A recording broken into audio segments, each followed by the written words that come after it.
Yes, kakati gwagamba nti tozinanga ku mana gwe mulundi gw'ogenda okusooka okubeera nga weegatta, then zino zi styles zemulina okubeera nga mukozesa.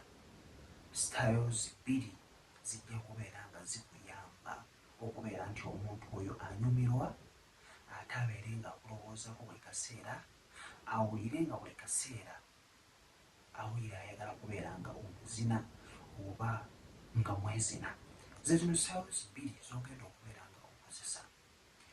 Kakati wakimabeere nga nkulaga esooka era nga ye style eringanga eyateekebwawo nti buli muntu gy'alina okukozesa. Yeeno nno tunula obeere nga ogiraba mbeere nga nkulaga. Kakati olaba ppini eno obeera obadde ogirina oba ogenda kugikwata then omukazi ogimuteeke wansi asobole okubeera nga yeebakawo bw'ati. Bw'aneebakawo bw'ati then nabunyayo ejja kubeera nga yeeyenjulira ddala. Bwe naawe ow'omukira omutini kyaliyo nakugambye nti bw'owa omukira omutini naawe oba osobola okubeera nga omuntu okola ki nga omuzina nabeera nga atuuka bulungi ku ntikko.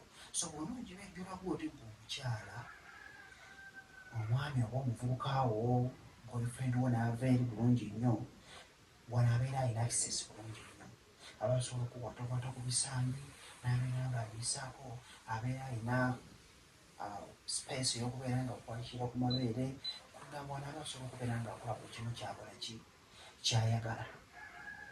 Kati gwe ow'omukira omunene naawe obeera ne space eraga nti waliyo ekituuko kyaba bulungi nti osobola okuyisaako engalo bw'oti n'abeera nga awuumirwa.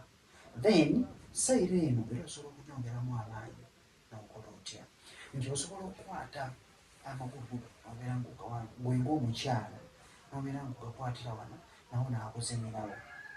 Bw'akuzinirawo tekitegeeza nti kino mugenda kumalawo eddakiika mbitirivu nedda, wabula obiyoyagala nawe akuzinirewokko. So gy'okoma okubeera ng'okyusa styles ng'omuwala ali eyo oba ng'omwami ali eyo ng'olekera mwagala okubeera nga akyusa styles, omuntu oyo atuuka mangu ku ntikko. Then oggyeko eno bwetyo ey'okubeera ng'okwata amagulu, asobola okugakwata negane n'amagulu. Mulimu abawala nga bali flexible nga namagulu gennyini osobola okubeera ng'ogakwata n'obeera ng'ogambusako n'ogakwatira mu buuti ng'omukyala, n'omwami naye n'ayongera okuba nga akwata ku bwati n'akuzinekawo n'obeera eddakiika egyo emu. Then osobola okubeera nga okyukamu kati gwe ng'omukyala n'okolamu kano olage, n'obeera ng'okolamu kano amagulu n'obeera ng'ogabumba. Bw'ogabumba n'akuva wano nawe n'akuzinirawo. Oba okiraba so kisinzira mukira gwa muntu oyo kuba gwemye bulungi. Wano wabeera wabadde weewenjudde dda kiba kitegeeza muba mulina okubeera nga mwezinyako dda, then ne wano osobola okubeera ng'okola ki nga okumuweerawo.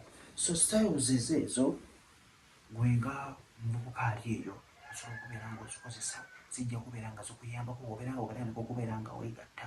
Kojja ntambyese muto olina ekibuuzo ki, olina buzibu ki mu kisenge, wendi okubeera nga ate nkubuulira, wendi okubeera ate okubeera nga nkukansolinga mbeere bulungi mbaga